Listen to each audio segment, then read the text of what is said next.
Halo Kak Hani, halo Kak Intan, selamat bergabung teman-teman. Ada Kak Meli Mel juga ini.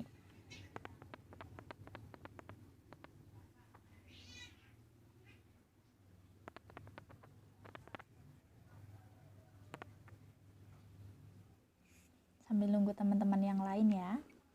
Semoga nanti banyak yang ikut.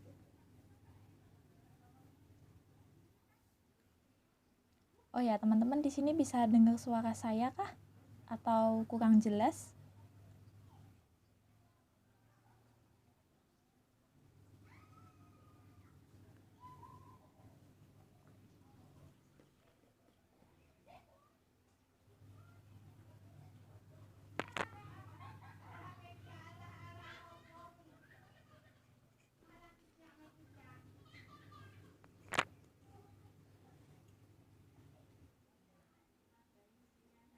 Oh ya, Kak Sabila ya, alhamdulillah jelas-jelas.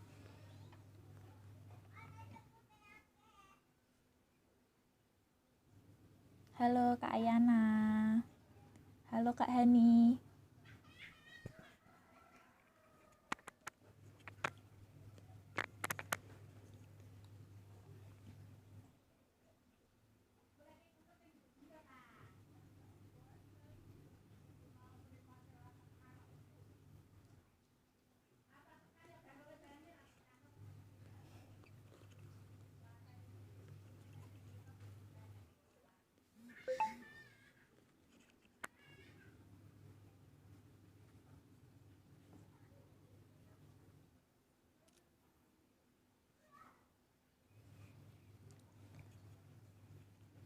Oke, teman-teman, sambil kita nunggu teman-teman yang lain, sambil nunggu materinya mulai, mungkin saya sedikit bincang-bincang ya. Alhamdulillah, terima kasih teman-teman yang udah menyempatkan untuk hadir di live Instagram Hilya Institute yang perdana ini. Jadi ini tuh live perdana yang ada di Hilya. Insya Allah kita dan tim akan mulai rutin gitu, pengen live bareng teman-teman semua, bareng sahabat-sahabat Hilya semua yang insya Allah akan memberikan solusi bagi teman-teman yang dulu banyak sekali curhat ke Hilya gitu ya. Banyak yang mereka yang mengalami insecure, banyak permasalahan mereka tentang menemukan jati dirinya, seperti itu. Semoga nanti kita konsisten ya untuk live di Instagram. Sebelumnya perkenalkan, nama saya Devi Sumaya. Kebetulan saya sedang mengelola lini di Hilya Institute dan juga di Hilya Publishing yang merupakan salah satu lini penerbitan yang ada di Hilya Institute. Mungkin teman-teman di sini pernah itu ya bergabung ke salah satu program di Hilya, mungkin Kulwap atau yang lainnya. Dan baru kali ini mungkin ya ketemu sama saya, baru pertama kali live soalnya.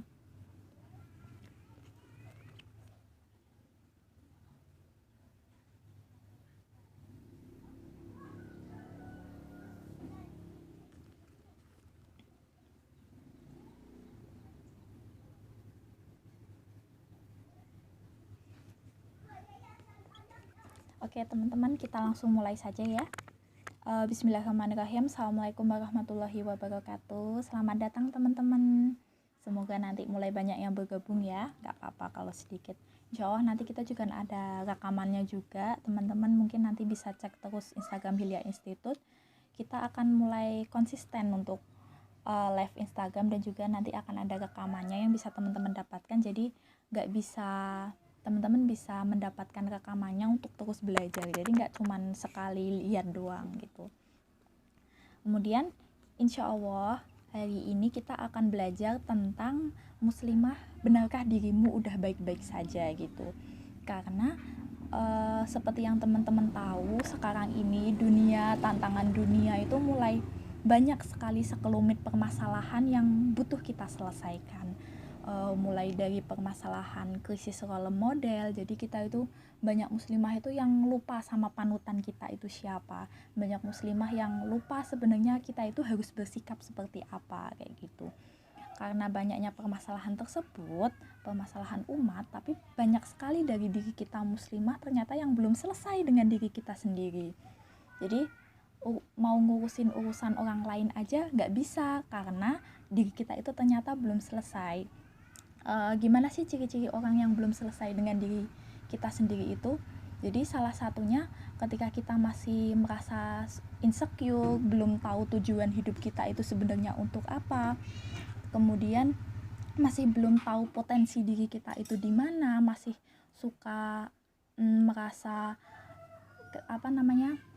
masih merasa membandingkan diri kita dengan orang lain, itu sebenarnya membuktikan kalau sebenarnya diri kita itu tuh belum mampu gitu, belum mampu berdamai dengan diri kita sendiri, seperti itu. Jadi kalau diri kita sendiri saja belum selesai, gimana kita sebagai muslimah, sebagai tonggak peradaban gitu ya. Otomatis kita sebagai nantinya menjadi seorang ibu yang tonggak peradaban terkecil yang ada di rumah, itu bisa menghasilkan generasi yang baik. Kalau kita sebagai muslimah diri kita sendiri saja itu belum benar kayak gitu. Makanya insya Allah di sini kita akan membahas tentang kenapa sih muslimah itu nggak baik-baik saja kayak gitu. Karena teknologi zaman kan sekarang mulai berkembang ya, mulai banyaknya berkembang platform media sosial yang sebenarnya itu juga tantangan buat muslimah juga. Bisa jadi di sisi lain itu bisa kita manfaatkan sebagai ladang pahala, ladang dakwah kita, tapi di sisi lain juga itu bisa menjadi pedang yang bisa menghancurkan diri kita kayak gitu. Kemudian dari banyaknya tantangan zaman sekarang, mau gak mau kita itu ya harus jadi solusi. Kalau kita gak mau jadi solusi ya umat akan kayak gini terus. Jadi era digital yang akan terus menggerus zaman, akan terus menggerus kita generasi muslimah yang sebenarnya, yang sejati kayak gitu. Kemudian kalau untuk menjadi solusi umat, makanya kita harus bisa pintar-pintar terlebih dahulu mengelola diri kita. Jangan sampai kita pengen menjadi solusi untuk orang lain tapi ternyata diri kita sendiri saja belum selesai gitu. Makanya penting banget buat teman-teman untuk mengetahui sebenarnya siapa sih diri kita itu, siapa sih sejatinya muslimah yang sebenarnya itu kayak gimana. Kemudian insya Allah di sini kita akan membahas tentang quarter life crisis. Jadi ini sangat masih booming banget di kalangan milenial. Jadi banyak sekali muslimah yang saat ini, bukan muslimah sih lebih tepatnya, banyak sekali saat ini remaja yang sangat krisis identitas gitu. Jadi dalam istilah psikologi, quarter life crisis itu merupakan suatu keadaan emosional dalam diri kita. Dalam emosional yang merasa diri kita itu bingung, gak tahu arah, sebenarnya kita itu tujuan kita hidup di dunia ini mau apa, kemudian gak punya motivasi hidup. Jadi banyak sekali muslimah yang punya, sebentar ya, gimana ya, di situ ada gak? Di tas, kalau gak di sana warna biru, bentar ya, mohon maaf. Jadi tadi ya, quarter life crisis itu merupakan suatu keadaan emosional kita saat kita itu tidak tahu tujuan arah kita itu mau kemana. Kemudian kita masih mengkhawatirkan masa depan. Sebenarnya besok tuh saya mau kemana sih gitu. Masa depan saya itu mau kemana? Kok saya sekarang masih kayak gini gitu. Kita masih merasa khawatir. Besok 10 tahun kemudian kita itu mau menjadi apa? Kita belum bisa menentukan kita itu mau kemana seperti itu. Jadi keadaan ketika kita masih bingung dan khawatir terhadap masa depan. Nah, salah satu ciri-cirinya mereka yang mengalami krisis identitas ini adalah mereka bingung dengan tujuan hidup mereka. Mereka merasa tidak punya potensi gitu. Jadi, aku tuh besok mau menjadi apa? Kok aku sendiri belum punya kelebihan dalam diriku kayak gitu. Kemudian dia juga belum punya motivasi hidup. Jadi, hidup aku kok kayak gini aja. Jadi, masih bingung mau kemana, nggak punya motivasi, ya udah jalan gini aja, hidup ya udah kayak gini aja gitu. Kemudian dia juga tak tahu mau kemana. Nah, kalau dalam krisis identitas ini dalam pandangan Islam sebenarnya kurang tepat, karena dalam Islam itu sebenarnya tidak mengenal quarter life crisis, karena dalam fase Islam itu mengenal hanya mereka yang akil balik. Nah, mereka yang akil balik itu dikenal sudah berakal dan sudah mengetahui dirinya sendiri. Jadi mereka dalam Islam yang dalam akil balik itu sebenarnya sudah dianggap mengetahui semua yang ada dalam hidupnya gitu. Ini selamat datang ya yang sudah baru bergabung gitu.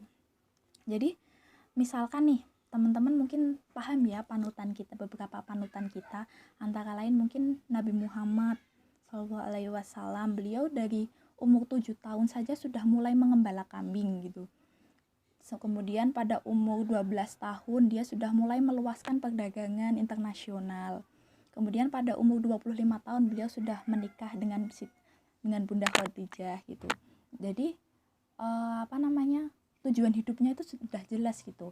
Selain itu ada juga Ali bin Abi Thalib yang mulai pada umur 10 tahun saja dia sudah mulai paham konsep akidah dari Nabi Muhammad, sudah mulai paham Islam yang sebenarnya pada umur 7 tahun. Ada juga Muhammad Al-Fatih yang pada umur 8 tahun saja dia sudah hafal Al-Quran seperti itu.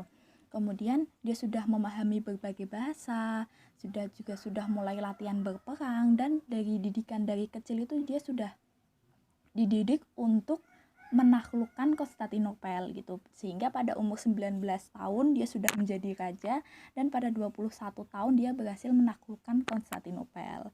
Selain itu ada juga Salahuddin Al-Ayyubi yang pada 8 tahun saja dia sudah mendedikasikan diri untuk menaklukkan Palestina gitu. Jadi pada umur segitu mereka itu sudah tahu tujuan hidupnya itu untuk apa lah. Sekarang pertanyaannya pada umur kita yang saat ini, mungkin ada yang 20 tahun, 25 tahun, itu kita mulai evaluasi diri. Kira-kira saat ini pada umur yang kita yang sekarang kita sudah berbuat apa gitu kan. Kalau melihat dari panutan kita, mereka sudah punya hal yang membanggakan agama mereka, membanggakan agama kita maksudnya. Mereka sudah punya tujuan hidup yang jelas seperti itu. Sedangkan diri kita yang sampai saat ini pada titik ini sebenarnya masih bingung dengan tujuan hidup kita, mungkin itu kita perlu evaluasi seperti itu. Kita sudah berbuat apa, kita sudah melakukan apa untuk agama Islam ini, kita mungkin perlu evaluasi hal itu. Kemudian karena pembahasan inilah teman-teman, karena banyaknya muslimah yang saat ini pada di rentan usia 20-30 tahun masih belum paham tujuan hidupnya. Makanya pada pembahasan kali ini kita akan membahas tentang bagaimana sih jati diri muslimah itu kayak gitu. Karena muslimah itu ya harus tahu tujuan hidupnya itu juga harus jelas gitu. Seperti yang Allah jelaskan kan, tujuan hidup kita manusia di dunia ini ada dua, untuk beribadah kepada Allah dan juga untuk menjadi khalifah di bumi. Jadi sebenarnya tujuan kita itu sudah jelas untuk dua itu, tapi sebagai muslimah bagaimana kita menyeimbangkan peran di dunia ini untuk mencapai tujuan tersebut kayak gitu. Misalkan dulu Muhammad Al-Fatih tujuan hidupnya juga sama kayak kita, untuk beribadah kepada Allah dan juga menjadi khalifah di bumi, tapi gimana dia menyeimbangkan perannya di dunia untuk mencapai tujuan itu gitu. Beliau menyeimbangkan perannya dengan menaklukkan Konstantinopel untuk kepentingan umat Islam gitulah. Kita sekarang pengen memainkan peran seperti apa untuk mencapai tujuan kita hidup di dunia ini gitu. Jadi misalkan ada yang pelajar atau mahasiswa saat ini menjalankan perannya, gimana sih bisa menyeimbangkan peran ini agar tujuan hidup kita itu tercapai gitu. Misalkan saat ini kita sedang menjadi pelajar atau mahasiswa, gimana caranya biar kita bisa menjadi pembelajar yang berguna untuk umat ini. Kita pengen belajar apa gitu. Kemudian ketika saat ini kita menjadi seorang ibu gitu kan, kita pengen menjadi seorang ibu yang seperti apa agar anak-anak kita nanti juga bisa berguna untuk umat kayak gitu. Kalau misalkan nih saya menjadi penulis dan juga pebisnis gitu, gimana sih agar tulisan kita itu juga bisa menginspirasi semua muslimah agar kembali kepada fitrahnya kayak gitu. Kemudian ketika saya menjalankan bisnis, gimana sih saya juga bisa menjalankan peran sebagai seorang ibu rumah tangga dan juga seorang pebisnis yang bisa membuka lapangan pekerjaan bagi para muslimah biar tetap produktif di rumah kayak gitu. Jadi setiap peran itu sebenarnya punya kedudukannya masing-masing gitu. Kayak gitu ya teman-teman. Kemudian dari hal tersebut makanya kita perlu tahu jati diri kita sendiri itu yang seperti apa gitu. Kemudian karena di sini pembahasan kita tentang muslimah, benarkah dirimu baik-baik saja. Jadi dalam ini saya jelaskan dalam salah satu buku yang ada di Jati Diri Muslimah Sejati, ini karya saya bersama 10 penulis lainnya. Ini di sini ada bab tentang muslimah, benarkah dirimu baik-baik saja. Ini karya Kak Misna Azahra. Jadi di sini menjelaskan banyaknya permasalahan muslimah yang saat ini sebenarnya itu diri kita sendiri yang belum selesai. Contohnya, beberapa ciri mereka yang belum selesai dengan diri mereka sendiri adalah, pertama, mereka itu merasa tidak punya kelebihan. Jadi kelebihan saya itu tuh apa sih? Saya tuh belum tahu potensi saya itu di mana. Padahal setiap manusia itu diciptakan oleh Allah dalam sebaik-baiknya bentuk. Otomatis antara kita satu dengan lainnya otomatis memiliki keunikan tersendiri. Jadi gimana caranya kita bisa menggali itu gitu. Kemudian ciri yang kedua adalah mereka itu tidak bisa menerima kekurangan dalam diri kita. Padahal sebagai makhluk Allah ya, kita tidak luput dari sebuah kekurangan. Makanya sebenarnya kita itu punya kekurangan, tapi ya kita tidak usah fokuskan di sana kayak gitu. Jadi misalkan saya itu orang yang suka menunda-nunda, misalkan saya itu orang yang belum bisa mengatur waktu, kekurangan saya di situ. Ya sudah, makanya kita jangan fokus di sana, kita fokus untuk memperbaiki hal tersebut. Misalkan juga teman-teman punya kekurangan, saya itu nggak bisa matematika gitu, saya itu pusing kalau belajar matematika, ya makanya jangan fokus di sana. Bisa jadi kekurangan kita di satu hal, tapi Allah memberikan kita kelebihan di lain hal gitu. Saya nggak suka matematika gitu, tapi saya pintar berbisnis kayak gitu. Jadi ya udah, fokus aja di kelebihan teman-teman gitu. Kemudian ciri-ciri yang ketiga adalah mereka tidak menganggap orang lain itu lebih baik dari diri kita. Jadi banyak yang curhat ke Hilya itu mereka masih merasa insecure gitu ya, merasa insecure kalau melihat orang lain itu lebih baik dari diri kita. Sebenarnya itu nggak apa-apa sih, karena ibaratnya kita jadi tidak merendahkan orang lain, akan tetapi kita juga perlu tahu porsinya. Kalau sampai porsinya itu sampai merendahkan diri kita sendiri, sampai membuat diri kita sendiri itu merasa tidak berguna, lah itu hal yang salah. Jadi kalau bisa teman-teman gak usah lah membandingkan diri kita dengan orang lain, karena coba sekarang bayangkan ada berapa juta ribu jiwa orang di dunia ini kan. Kalau kita membandingkan diri kita dengan satu orang, belum lagi dengan 1 juta ribu orang yang lain, nah kita akan lelahan sendiri. Jadi membandingkan diri kita dengan orang lain itu justru menguras tenaga dan pikiran kita sendiri. Dan sebenarnya yang perlu menjadi perbandingan kita itu bukan diri kita yang dengan orang lain, tapi diri kita yang kemarin. Jadi kita perlu membandingkan diri kita yang kemarin itu sudah baik belum dari kemarin. Kita perlu evaluasi diri kita itu seperti apa dari hari kemarin, gitu yang penting. Kemudian ciri yang lain adalah tidak punya tujuan hidup atau tidak memahami tujuan hidup. Yang seperti yang tadi dijelaskan, kita itu hidup di dunia sebagai khalifah di bumi dan juga untuk beribadah kepada Allah, tapi terkadang kita menjalankan perannya itu tidak seimbang. Kita punya tujuan beribadah kepada Allah dan menjadi khalifah, tapi kita masih berbuat maksiat yang lain. Sholat iya, tapi pacaran juga iya. Kita sholat iya, tapi kadang menjalankan puasa ogah-ogahan kayak gitu. Jadi kita itu masih belum seimbang gitu antara peran kita di dunia dan juga peran untuk akhirat kita kayak gitu. Kemudian gimana sih seharusnya muslimah yang belum merasa dirinya baik-baik saja itu mengatasi solusinya gitu. Yang penting kan itu ya. Jadi gimana sih kita mengatasi hal yang dalam diri kita itu belum baik-baik saja agar kita itu juga bisa baik-baik saja, seperti itu. Kemudian ada juga muslimah yang merasa dirinya itu sudah nyaman dengan hidupnya. Lah, di sini saya dulu pernah menulis juga. Jadi sebenarnya sebuah kenyamanan itu juga mampu menjadi bumerang bagi dalam diri kita.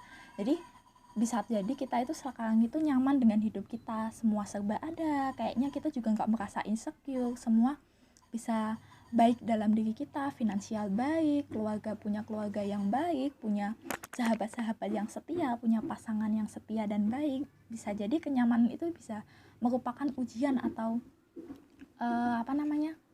halo Kak Mala, bisa jadi merupakan ujian atau bumerang menjadi dalam diri kita. Bisa jadi dalam kenyamanan itu kita terlalai gitu untuk terus memperbaiki diri. Jadi saking nyamannya dengan dunia kita saat ini, kita itu lupa dengan tujuan hidup kita. Jadi gitu. Jadi mungkin teman-teman yang saat ini merasa nyaman juga dengan hidupnya, mungkin juga perlu evaluasi. Belum tentu kita nyaman dengan hidup kita tanpa evaluasi kayak gitu. Bisa jadi kenyamanan kita hari ini itu merupakan ujian dari Allah. Sebenarnya kalau kamu beri nikmat yang banyak, kamu masih bersyukur gak sih kayak gitu. Kemudian solusi supaya teman-teman bisa lebih menjadikan diri kamu baik saja itu sebenarnya ada dua. Yang pertama, mengenali diri kita itu siapa. Jadi ketika kita mengenal diri kita, maka kita akan mengenal lebih dekat dengan Allah kayak gitu. Saat kita tahu diri kita akan lebih mudah memahami orang lain. Misalkan saja kita sudah merasa berdamai dengan diri kita sudah tidak punya penyakit hati dalam diri kita, otomatis menjalani hidup akan lebih baik. Beda dengan mereka yang di hatinya masih punya iri, dengki, otomatis mereka melihat orang lain akan terus berpikiran negatif. Jadi pentingnya berdamai dengan diri itu seperti itu. Jadi kalau diri kita sudah insya Allah sudah baik, sudah berdamai, ibaratnya sudah seimbang antara diri kita dan hati kita juga pikiran kita, makanya lebih mudah ibaratnya berkontribusi untuk orang lain. Bayangkan saja ketika kita masih suka berpikiran negatif, hati kita masih suka banyak kotor, otomatis ketemu orang lain, memandang sesuatu itu kita juga akan negatif gitu. Jadi penting banget kita untuk mengenali diri kita. Mengenali diri kita ini bisa jadi dengan mengenali potensi diri kita ini, mengetahui kelebihan diri kita, mengetahui kekurangan untuk dievaluasi dan juga untuk diubah, atau untuk fokus kepada kelebihan kita, kemudian juga fokus pada sisi emosional kita. Ketika kita tahu diri kita ini siapa, akan lebih mudah mengontrol emosi. Oh, saya orangnya emosian, saya emosi jika orang berbuat seperti ini, maka kita akan lebih mudah mengontrol emosi ketika kita tahu sebenarnya kita itu emosi ketika apa, kayak gitu. Jadi pentingnya mengenal diri seperti itu. Kemudian solusi yang kedua adalah menjawab 3 pertanyaan penting dalam hidup kita. Jadi sebenarnya dalam hidup kita itu ada 3 pertanyaan penting yang harus kita jawab untuk kita menentukan arah, menentukan masa depan kita. 3 pertanyaan penting itu adalah siapa diri kita sebenarnya, untuk apa kita hidup di dunia ini, dan juga mau kemana kita setelah ini. Jadi siapa sih diri kita? Kita itu hamba Allah yang punya tujuan untuk beribadah kepada Allah dan menjadi khalifah di bumi. Nah, untuk apa kita hidup di dunia? Yaitu tadi menjawab pertanyaan siapa diri kita, untuk beribadah dan menjadi khalifah di bumi. Kemudian pertanyaan yang 3, mau kemana kita setelah ini gitu. Jadi kita mau kemana sih gitu? Dunia ini kan hanya kampung sementara kita gitu. Sedangkan akhirat adalah kampung sebenar-benarnya, kampung kembali untuk diri kita para muslimah. Makanya ketika kita bisa menjawab 3 pertanyaan ini, ya sudah, kita bisa menentukan mimpi, menentukan action plan, menentukan langkah kita selanjutnya itu akan lebih mudah gitu. Dan alhamdulillah 3 pertanyaan penting dalam hidup kita ini juga sudah saya jabarkan di buku ini, buku Jati Diri ini. 3 pertanyaan penting dalam hidup kita. Siapa diri kita? Untuk apa kita hidup? Kemudian mau kemana kita? Ini juga sudah saya jelaskan di sini. Kemudian para penulis lainnya juga menyinggung tentang 3 pertanyaan penting ini dalam buku Jati Diri ini gitu ya. Jadi tanpa 3 pertanyaan ini sebenarnya kita belum bisa menemukan jati diri kita sebenarnya. Jadi penting sekali untuk muslimah untuk menjawab 3 pertanyaan penting ini gitu ya teman-teman. Jadi saya sarankan teman-teman mungkin bisa, semoga saya doakan teman-teman bisa berkesempatan untuk membaca buku ini, entah itu minjem dari teman, enggak apa-apa gitu ya teman-teman. Nah, kemudian arti penting menurut saya, arti penting jati diri muslimah sejati itu adalah mampu menyeimbangkan perannya yang ada di dunia ini. Ini juga saya tuliskan dalam buku ini. Ada beberapa hal yang mungkin bisa teman-teman nanti jadikan rujukan. Kenapa sih muslimah bisa melupakan jati dirinya? Jadi banyak muslimah yang saat ini lupa terhadap jati dirinya. Banyak mereka yang mengaku muslimah tapi tidak berperilaku sebagai muslimah kayak gitu. Dia sholat iya, tapi juga membuat melaksanakan larangan yang melaksanakan tindakan yang dilarang oleh Allah kayak gitu. Jadi merasa muslimah tapi kehilangan jati dirinya kayak gitu. Jadi buku ini insya Allah bisa jadi pegangan buat teman-teman yang pengen mengembalikan jati diri kalian itu tuh menjadi lebih sejati untuk kembali ke Allah kayak gitu. Kemudian ini saya juga jelaskan ada beberapa penyebab muslimah terhadap lupa jati dirinya. penyebab muslimah lupa terhadap jati dirinya gitu. Pertama, ini ada lingkungan yang teman-teman miliki. Jadi teman-teman ketika lingkungan teman-teman kayak gimana, itu tuh mempengaruhi jati diri teman-teman juga. Kemudian karakter muslimah sejak kecil. Jadi karakter kita itu juga mempengaruhi diri kita yang sekarang gitu. Jadi saat kita punya karakter masa bodoh, aku nggak mau tahu dia itu kayak gimana gitu, jadi saya nggak mau tahu aturan Islam itu kayak gimana, itu juga sangat mempengaruhi. Jadi sangat mempengaruhi hidayah yang masuk dalam hati kita gitu. Kemudian habit atau kebiasaan.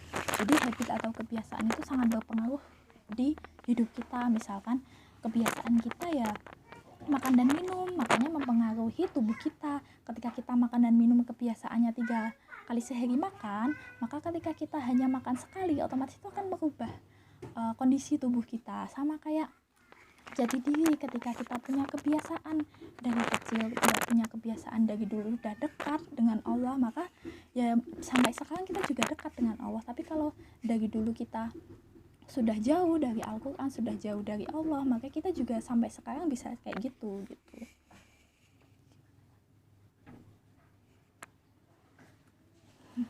Sebentar ya, suami saya mau berangkat, kebetulan lagi ada dinas mau nginep. Kemudian hal yang mempengaruhi lainnya adalah kedekatan kita dengan Allah. Jadi semakin dekat kita dengan Allah, maka semakin lembut juga hati kita, semakin dekat juga kita dengan jati diri kita yang sebenarnya. Bayangkan saja kalau kita jauh dari Allah gitu ya, pasti pikiran yang kita atau tindakan yang kita lakukan itu juga tindakan yang Allah nggak suka gitu. Kalau kita dekat dengan Allah, pasti kita akan selalu ingat dengan Allah kayak gitu. Nah, semakin kita berbuat satu kebaikan, insya Allah akan diiringi dengan beribu kebaikan lainnya. Jadi meskipun kita cuman berbuat satu kebaikan, insya Allah juga akan diikuti oleh kebaikan lainnya. Kemudian di sini juga saya jelaskan bagaimana menyeimbangkan peran dan kedudukan. Jadi meskipun kita di dunia ini punya tujuan sebagai khalifah di bumi dan juga beribadah kepada Allah, jangan sampai kita melupakan peran yang saat ini kita jalani. Misalkan nih, sebagai muslimah kita akan punya peran penting dalam hidup kita. Saat kita masih kecil, kita menjadi anak yang perlu berbakti kepada orang tua kita. Saat kita menjadi seorang istri, kita perlu berbakti kepada suami dan juga menyempurnakan separuh agama suami. Kemudian saat kita menjadi seorang ibu, kita juga tanggung jawab terhadap anak kita dan menjadi surga berada di telapak kaki kita. Jadi peran muslimah yang dijalani teman-teman itu sebenarnya sangat besar gitu. Jadi bagaimana kita bisa menyeimbangkan peran tersebut gitu. Kemudian kalau saya di sini saya sempat mengutip kata Salim Afilah ya, penulis. Mungkin teman-teman tahu beliau gitu. Di sini beliau berbicara, jika mainkan saja peranmu, tugasmu hanya taat gitu. Jadi saya mengutip kata-kata beliau dan menjabarkannya. Jadi sebenarnya tujuan kita hidup di dunia ini untuk taat. Jadi apapun peran kita, ya udah taat. Yang penting kita taat, kita seimbangkan peran yang ada di dunia itu, ya peran kita yang ada di dunia kayak gitu. Misalkan saja nih, tadi sudah saya jelaskan juga, ketika kita menjadi seorang ibu, maka jadilah ibu yang taat dan membentuk anak yang taat pula gitu. Misalkan kita pengen punya tujuan membentuk anak yang dekat dengan tauhid, dekat dengan Allah sejak dini, maka ya kita didik mereka dari awal untuk mengetahui tauhid dengan otomatis dengan pembelajaran sesuai umur mereka kayak gitu. Misalkan saja tujuan kita di dunia ini untuk menjadi mahasiswa yang bisa memberikan banyak kebermanfaatan untuk teman-teman kita ya, makanya kita memberikan hal tersebut juga kepada teman-teman kita belajar yang baik, kita bisa membantu teman-teman kita kayak gitu. Otomatis nanti kita bisa menjadi mahasiswa yang selanjutnya bisa lulus dan membanggakan orang tua kayak gitu. Kemudian kita mungkin ada yang sebagai penulis kayak gitu. Jadi bagaimana kita menyeimbangkan peran kita untuk tujuan hidup kita menjadi penulis yang insya Allah niatan kita untuk beribadah, niatan kita untuk menyebarkan agama Islam semakin lebih luas, kita bisa memahamkan muslimah agar lebih baik kayak gitu. Jadi inti dari menyeimbangkan peran itu seperti itu. Jadi apapun peran kita tetap kita jalani, yang penting niat dan utama kita fokus kepada tujuan hidup kita yang sebenarnya, kayak gitu teman-teman. Definisi jati diri yang sebenarnya yang didefinisikan dalam buku ini seperti itu, kayak gitu. Mungkin sekian dulu materi dari saya. Mungkin ada teman-teman yang mau bertanya nih. Kita di sini sharing-sharing aja ya, diskusi singkat. Mumpung kita ada live kan, kalau selama ini banyak di Hilya yang masuk di admin, mungkin ya di Uhmin banyak pertanyaan yang masuk tidak terkontrol karena ribuan sekali muslimah yang banyak sekali curhat ke Uhmin gitu ya tentang permasalahan hidupnya, tapi jarang sekali terekspos gitu karena banyaknya muslimah yang tanya gitulah. Mungkin ini live ini insya Allah akan menjadi solusi bagi teman-teman yang ingin bertanya dan kita jawab secara langsung kayak gitu. Monggo silahkan. Insya Allah nanti rekamannya akan kita taruh di YouTube Hilya juga.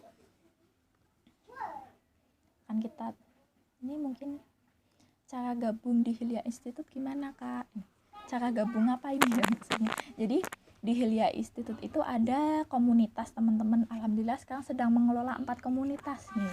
Komunitas muslimah produktif, itu komunitas utama kita yang ada di Hilya. Kemudian komunitas teman menulis, ini isinya mereka para muslimah yang suka menulis dan juga suka dunia literasi kayak gitu. Kemudian komunitas berkahnya merawat cinta gitu. Jadi ini salah satu komunitas yang hadir dari buku Berkahnya Merawat Cinta karya Kak Anita Wotavia nih.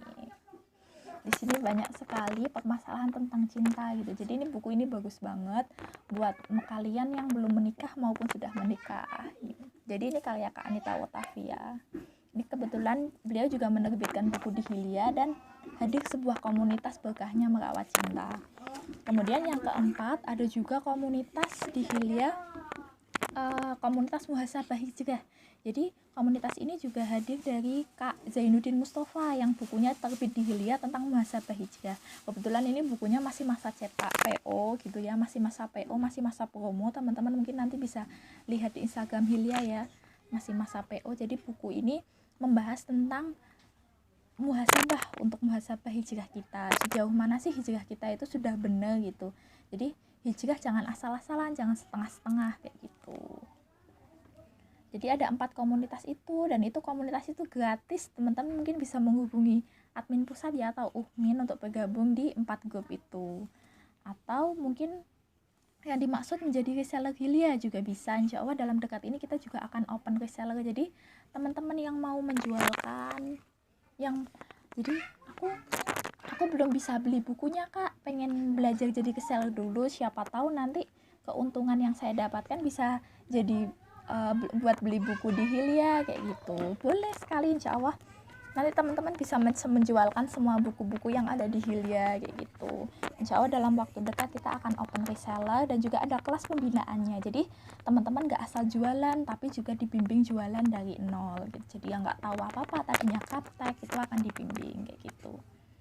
Kemudian harganya berapa Kak? Untuk harga bukunya ini sebenarnya harga normal 109.000, tapi kalau masa promo kita kemarin sampai 89.000, mumpung masih ada promo plus bonus 3 kelas online. Jadi kita akan ada bonus 3 kelas online. Jadi di Hilya itu tuh keunikannya setiap mereka yang membeli buku pasti ada bonus kelas online-nya, karena nggak memungkiri ya Kak, kita itu sekarang serba online, serba digital. Jadi pembelajaran juga kalau bisa itu dilakukan secara online gitu, karena pandemi yang saat ini masih menyerang kita gitu ya. Kayak gitu. Jadi akan ada bonus kelas online-nya plus rekaman rangkuman kelas Know Yourself. Jadi yang kemarin teman-teman ikut keluar Know Yourself itu kita sudah merangkumnya gitu, dan akan menjadikan bonus di buku Jati Diri Muslimah. Jadi teman-teman nggak perlu susah-susah cari materinya karena kita sudah merangkumkan gitu.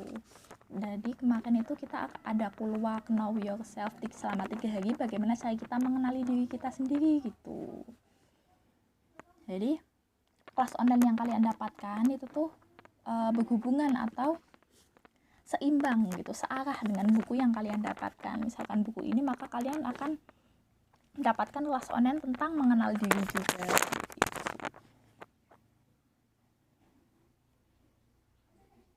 Mungkin ada pertanyaan lagi dari teman-teman?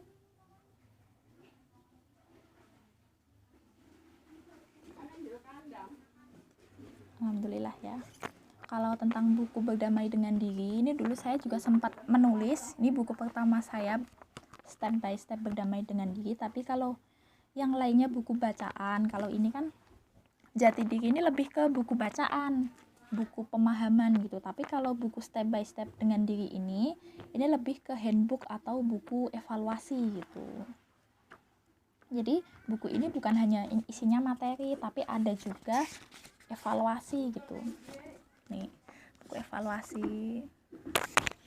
Hal apa yang kamu dapatkan dan cerita perjalanan di atas. Jadi buku ini pengen mengajak teman-teman itu langsung praktek gitu. Jadi setelah mendapatkan materi tentang mengetahui diri kita sendiri itu, kalian langsung praktek sebenarnya diri kita itu yang seperti apa sih, kayak gitu. Ini ada pertanyaan-pertanyaan juga. Apakah kamu termasuk orang yang sangat mudah marah? Jadi mengetahui diri kita itu sejauh mana, kayak gitu. Buku ini alhamdulillah juga dijual di Hilya. Teman-teman mungkin kalau yang mau dapat gratis ongkir bisa via Shopee gitu. Mungkin ini siang hari masih pada tidur kali ya, masih waktunya jam istirahat gitu. Nah, dari materi yang tadi saya sampaikan, mungkin akan saya ambil simpulan ya teman-teman. Jadi ketika muslimah merasa dirinya tidak baik-baik saja dengan ciri-ciri tadi, ada baiknya kita terus melakukan evaluasi pada diri untuk mencapai jati diri kita yang sebenarnya. Jati diri kita sebenarnya itu gimana sih?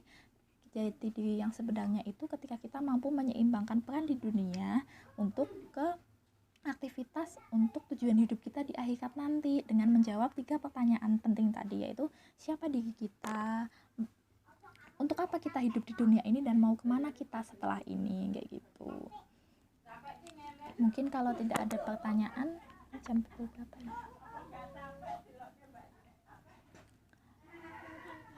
Mungkin kalau tidak ada pertanyaan lagi, bisa kita akhiri ya live kita pada siang hari ini. Mungkin insya Allah kita akan bertemu dengan lain kesempatan, dan insya Allah akan ada juga insight atau rekaman dari teman-teman tim nanti yang akan memberikan gitu.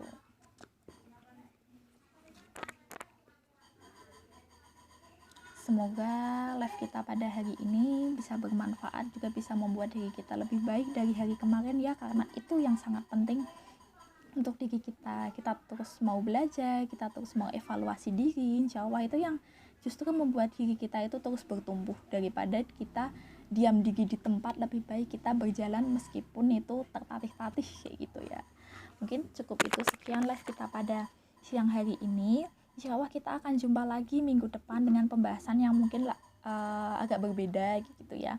Insya Allah saya minggu depan rencana akan membahas buku ini, buku Berkahnya Merawat Cinta ini. Nah, ini sangat cocok sekali buat milenial nih yang lagi cinta-cintaan nih, atau lagi pasangan, yang sudah berpasangan tapi pingin menguatkan keeratan kita, merawat cinta kita kepada pasangan kita, kayak gimana sebenarnya esensi merawat cinta yang sebenarnya itu yang kayak gimana. Jadi insya Allah saya akan membedah buku ini kayak gitu. Mungkin cukup sekian dulu ya pertemuan kita pada siang hari ini. Terima kasih untuk teman-teman yang sudah bergabung. Semoga kita bisa jumpa lain kali, bisa berjumpa secara tatap muka langsung. Amin, semoga Allah ridhoi ya. Saya mohon maaf bila ada kesalahan. Wassalamualaikum warahmatullahi wabarakatuh.